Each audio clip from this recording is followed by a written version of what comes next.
Hello guys, so it's me again, NativeCamp teacher Madhur, and so I was gonna make another video, a second video, later, much later than today, but I just logged into my NativeCamp account and I went to check open space, which is basically a space on Native Camp's website where teachers can interact with each other. So it's like a chat room, although it's not really a chat room, but you get the point, right? It's like a Facebook.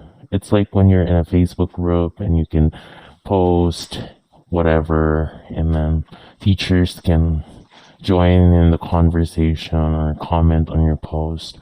So yeah, I decided to make this video tonight because I already made a video, although it was about my many complaints about NativeCamp.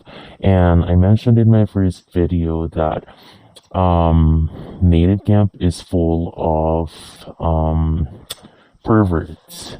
So students who go to your class, book your lesson, but don't really want to learn English. They just want to masturbate or sexually harass you or catcall you, make you feel uncomfortable. And like I said, I think I mentioned in my original video that I'm not lying, that everything I said is true. Well, there you go. So take a look at this video.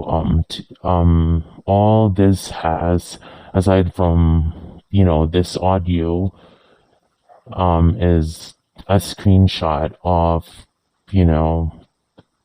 one of the latest posts, on open space. And so this teacher, of course, I blurred out her name because I don't know, she has nothing to do with this. I mean, she has something to do with this, obviously, because she's the victim of another pervert Japanese student of NativeCamp.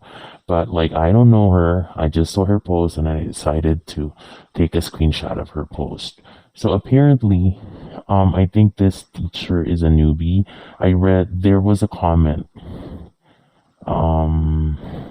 Yeah, there was a comment that I think pertaining to her being a newbie. So she's a newbie. She doesn't know how to handle perverts, and a lot of us teachers, because at NativeCamp, the reason why there are a lot of students who sexually harass teachers at NativeCamp is because NativeCamp, as in the admin, people behind NativeCamp, they do not care about teachers, so they don't really do anything about this.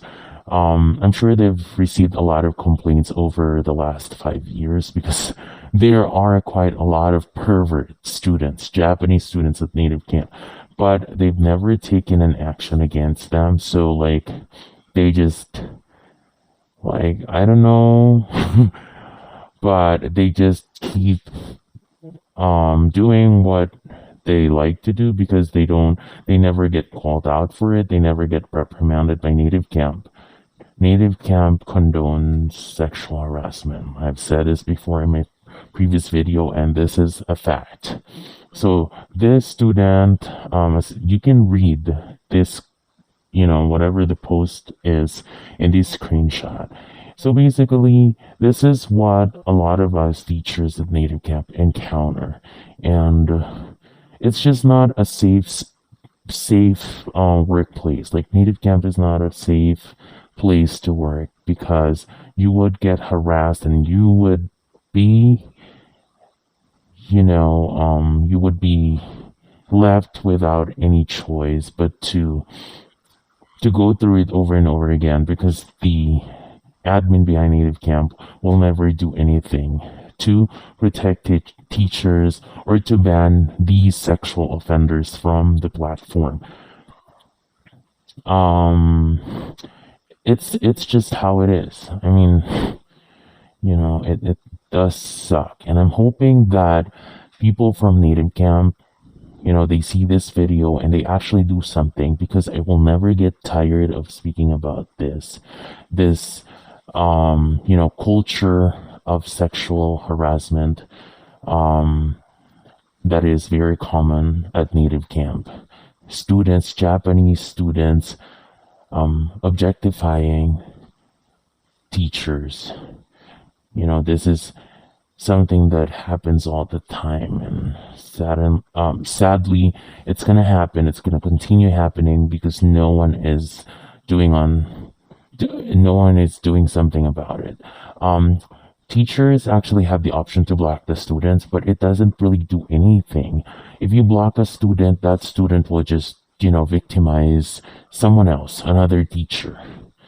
So like the only thing that will stop this from ever happening again is if Native Camp actually stops condoning sexual harassment and actually do something about this. Ban the students forever from the platform. Native Camp is a place where students should, should learn English at, not to sexualize, objectify teachers. That's it.